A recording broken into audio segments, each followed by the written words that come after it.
ಹೆಣ್ಣು ಗಂಡು ಶುದ್ಧವಾಗುವುದಕ್ಕೆ, ಶುದ್ಧವಾಗಿದ್ದೀವಿ ಅಂತ ತಿಳ್ಕೊಳ್ಳೋದಕ್ಕೆ ಅಹಂ ಅನ್ನೋದು ಹೆಣ್ಣಲ್ಲೂ ಇರುತ್ತೆ ಗಂಡಲ್ಲೂ ಇರುತ್ತೆ, ಹೌದಲ್ಲಮ್ಮ? ಈ ಅಹಂ ಅನ್ನೋದನ್ನು ನಾವು ಶುದ್ಧೀಕರಣ ಮಾಡದೆ ಒಂದು ಗಂಟು ಕೂಡ ಹಾಕ್ಸೋದಕ್ಕೆ ಯಾವ ಕಾರಣಕ್ಕೂ ಅಧಿಕಾರ ನಮ್ಮಲ್ಲಿ ಇಲ್ಲ. ಇಬ್ಬರಲ್ಲೂ ಅಹಂಕಾರ ಇದೆ. ಅಹಂಕಾರ ಇರುವ ಹೆಣ್ಣು ಗಂಡಿಗೆ ನೀವು ಗಂಟು ಹಾಕಿ ಬ್ರಹ್ಮ ವಿಷ್ಣು ಮಹೇಶ್ವರ ಅಂದರೆ ಸುಳ್ಳಿನ ಮಾಹಿತಿ. ಸದ್ಯಕ್ಕಷ್ಟು ತಿಳ್ಕೊಂಡು ಯೋಚನೆ ಮಾಡ್ತಾರಿ, ಇದೇನು ಹಿಂಗೆ ಆಗ್ತಾ ಇದೆಯಲ್ಲ ಅಂತ. ಸ್ವಲ್ಪ ತಾಳ್ಮೆಯಿಂದ ಅರ್ಥ ಮಾಡ್ಕೊಳ್ಳಿ. ಗಂಟು ಹಾಕೋದು ಮುಖ್ಯ ಅಲ್ಲ, ಗಂಟು ಹಾಕ್ತವ್ರು ಚೆನ್ನಾಗಿದ್ದಾರಾ, ಬಾಳಿ ಬದುಕೋಕ್ಕಾಗಿದೆಯಾ ಅಂತಕ್ಕಂಥ ಪ್ರಶ್ನೆಗೆ ಉತ್ತರ ನಿಧಾನಕ್ಕೆ ಕೇಳ್ತಾ ಅರ್ಥ ಆಗತ್ತೆ. ಇವಾಗ ಇಲ್ಲಿ ಅಹಂ ಅಂತಕ್ಕಂಥ ಒಂದು ಪದವನ್ನು ನಾವು ತಗೊಂಡ್ವಿ. ಈ ಅಹಂ ಮನುಷ್ಯನಿಗೆ ಇರ್ತಕ್ಕಂಥದ್ದು ಸಹಜ ಅಂತ ಅಂದ್ಕೊಂಡಿದ್ದೀವಿ. ಅದೊಂದು ಆಭರಣ ಕೂಡ, ಕಿರೀಟ ಅಂತಲೂ ಕೂಡ ಕೆಲವರು ಅಂದ್ಕೋತಾರೆ. ಆದರೆ ಆ ಕಿರೀಟ ಅಂತಕ್ಕಂತಹ ಒಂದು ಲೆಕ್ಕಾಚಾರದಲ್ಲಿ ನಾವು ಕಿರೀಟ ಥರನೇ ಅದನ್ನು ಉಳಿಸ್ಕೊಂಡ್ಬಿಟ್ರೆ ತುಂಬ ಕಷ್ಟವಾದಂತಹ ಸನ್ನಿವೇಶ ಆಗುತ್ತೆ.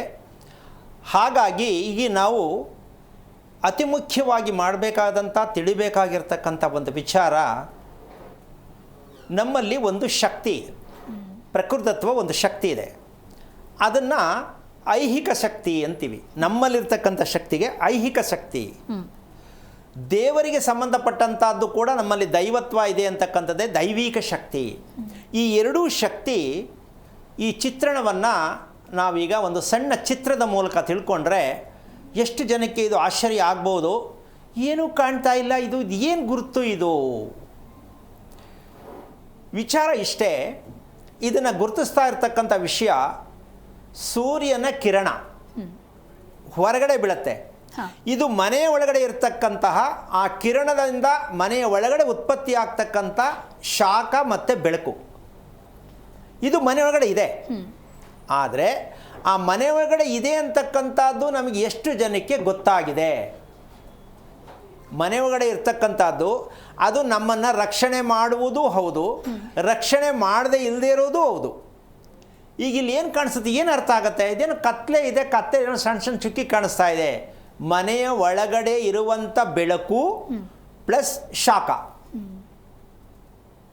ಇದು ವಾಸದ ಮನೆಯಲ್ಲಿ ಇರ್ತಕ್ಕಂಥದ್ದೇ ದೈಹಿಕವಾದ ಶಕ್ತಿ. ಅಂದರೆ ದೇವರು ಮನೆ ಒಳಗಡೆ ಇರ್ತಕ್ಕಂಥದ್ದಾದಾಗ ಈ ಒಂದು ಬೆಳಕು ಮತ್ತು ಶಾಖ ನಮ್ಮ ದೇಹದ ಮೇಲೆ ಅಪ್ಲೈ ಆಗುತ್ತೆ. ಮನೆಯ ಒಳಗಡೆ ಇರ್ತಕ್ಕಂಥದ್ದು ಬೆಳಕು ಮತ್ತು ಶಾಖ, ಇದು ನಾವಿನ್ನೂ ತಿಳ್ಕೊಂಡು ಇಲ್ಲ, ಮಾಡ್ತಾನೂ ಇಲ್ಲ, ಗೊತ್ತೂ ಆಗಿಲ್ಲ.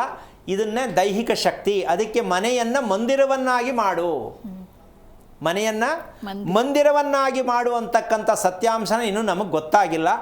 ಇದು ಅರ್ಥ ಮಾಡ್ಕೊಂಡವ್ರಿಗೆ ಮಾತ್ರ ಸಾಧ್ಯ. ಅದಕ್ಕೋಸ್ಕರವಾಗಿ ಕಣ್ಣಿಗೆ ಕಾಣಿಸ್ದೇ ಇರತಕ್ಕಂತಹ ಬೆಳಕು ಮತ್ತು ಶಾಖ ನಮ್ಮ ದೇಹದ ಮೇಲೆ ದೈವಿಕವಾದ ಶಕ್ತಿಯನ್ನು ಅವಲಂಬಿಸ್ಕೊಳ್ಳುತ್ತೆ. ನಾವೇನು ಮಾಡ್ತೀವಿ, ಇಷ್ಟು ವಿಷಯ ತಿಳ್ಕೊಂಡಿರ್ತಾರೆ ಅಂತ ಅನ್ಕೋತೀನಿ.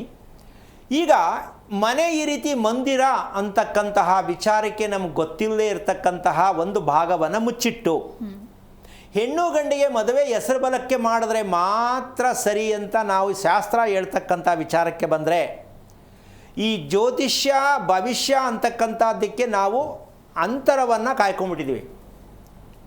ಈ ಅಂತರ ಏನು, ಈ ಸತ್ಯಾಂಶ ಏನು ಅಂತ ನಾವು ತಿಳ್ಕೊಳ್ತಕ್ಕಂಥ ಮಟ್ಟಕ್ಕೆ ಹೋಗ್ತಾ ಇಲ್ಲ ನಾವು. ಇದಕ್ಕೆ ನಮ್ಮಲ್ಲಿ ನೈಸರ್ಗಿಕವಾಗಿ ಪ್ರಕೃತಿಯ ಒಟ್ಟಿಗೆ ನಾವು ಹೋಗ್ತಕ್ಕಂಥದ್ದು ಬೇಕು. ಅಂದರೆ ಇದನ್ನು ಗಮನಿಸಬೇಕು. ಮನೆಯ ಒಳಗಡೆ ಇರ್ತಕ್ಕಂಥ ಬೆಳಕು ಮತ್ತು ಶಾಖವನ್ನು, ನಮ್ಮ ದೇಹದಲ್ಲಿ ಉತ್ಪತ್ತಿ ಆಗ್ತಕ್ಕಂಥ ರಾಸಾಯನಿಕ, ಮನೆಯ ಒಳಗಡೆ ಉತ್ಪತ್ತಿ ಆಗ್ತಕ್ಕಂಥ ರಾಸಾಯನಿಕ ಪ್ರಕೃತಿಯಲ್ಲಿ ಬರ್ತಕ್ಕಂಥದ್ದು, ಇದು ಸೇರಿಸ್ತಕ್ಕಂತಹ ವಿಚಾರವೇ ಒಂದು ದೈವಿಕವಾದ ಶಕ್ತಿ ನಮ್ಮ ದೇಹದಲ್ಲಿ ಪ್ರಾಪ್ತಿಯಾಗತ್ತೆ. ಆವಾಗ ಅಹಂ ಅನ್ನೋದು ಕಡಿಮೆ ಆಗೋದಕ್ಕೆ ಕಾರಣ ಆಗತ್ತೆ ಅಂತಕ್ಕಂಥ ಇದರ ಸತ್ಯ. ಈಗ ನಾವು ಹೇಳ್ತಾ ಇರೋದೇನು, ಹೆಣ್ಣು ಗಂಡಿಗೆ ಮದುವೆ ಮಾಡಿದ್ರೆ ಹೆಸರು ಬಲಕ್ಕೆ ಒಳ್ಳೆಯದಾಗತ್ತೆ ಅಂತ ಒಂದು ಹೇಳ್ತಾ ಇದ್ದೀವಿ ಹೊರತು, ಮನೆಯಲ್ಲಿ ಒಳಗಡೆ ಇರ್ತಕ್ಕಂತಹ ಅಂಶವನ್ನು ಗಮನಿಸಿ ಮದುವೆಯನ್ನು ಮಾಡ್ಕೋಬೇಕು, ಮದುವೆಯನ್ನು ಮಾಡಿಸ್ಬೇಕು ಅಂತ ಹೇಳೋರ್ಗೂ ಗೊತ್ತಿಲ್ಲ, ಮಾಡ್ಕೊಂಡವ್ರಿಗೂ ಗೊತ್ತಿಲ್ಲ.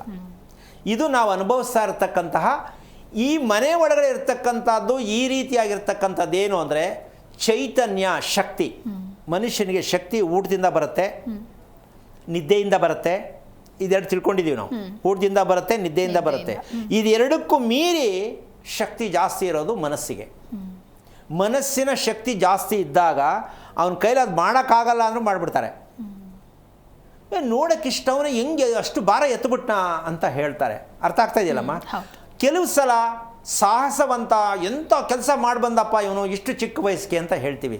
ಇದು ಮನಸ್ಸಿನ ಶಕ್ತಿ. ಈ ಮನಸ್ಸಿನ ಶಕ್ತಿ ಇರೋದು ಮನೆಯಲ್ಲಿ ಮಾತ್ರ. ನಾವು ಹುಡುಕುತ್ತಿದ್ದೇವೆ ದೇವಾಲಯದಲ್ಲಿ. ಮನಸ್ಸಿಗೆ ಶಕ್ತಿ ಇರೋದಲ್ಲಿ ಮನೆಯಲ್ಲಿ, ನಾವು ಹುಡುಕುತ್ತಿರೋದಲ್ಲಿ ದೇವಸ್ಥಾನದಲ್ಲಿ. ಇಷ್ಟು ನಾವು ಇದನ್ನು ಬೇರೆ ಬೇರೆ ಮಾಡಿ ಅದು ಸರಿನಾ ಇದು ಸರಿನಾ ಅಂತ ಯೋಚನೆ ಮಾಡ್ತಾ ಈ ಅಹಂ ಅಂತಕ್ಕಂತಹ ವಿಚಾರಕ್ಕೆ ಅದನ್ನು ರಿಪೇರಿ ಮಾಡೋಕ್ಕೆ ಒಂದು ಬುದ್ಧಿ ಅನ್ನೋದೊಂದು ಬೇಕು, ಅದರ ಪಕ್ಕ ಮನಸ್ಸು ಅನ್ನೋದೊಂದು ಬೇಕು.